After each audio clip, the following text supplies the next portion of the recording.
বান্ধবী যখন তেরা বেড়া কথা কয়। হাই তনিমা, তুমি এখানে? তোমারে গতকালকে রাইফেলসের সামনে এত করে ডাকলাম, তুমি একটু শুনলাও না। কেমন আছো? ও হে, অন্তরা, ওইটা তুমি ছিলা? আমি আর ভাবলাম রাস্তার কোনো ফকি টকির নাকি, তাই কোনো রেসপন্স করি নাই। তা কেমন আছো তুমি? ফকি টকির? আলগা ভাব। আমি ছিলাম তনিমা, তোমাকে একটা বিশেষ প্রয়োজনে খুঁজতেছিলাম।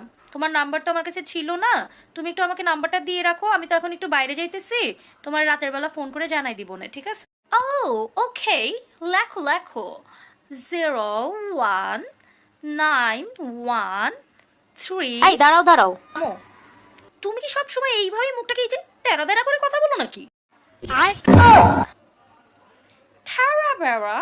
হোয়াট ইজ থারা বেড়া? লাগতো না তো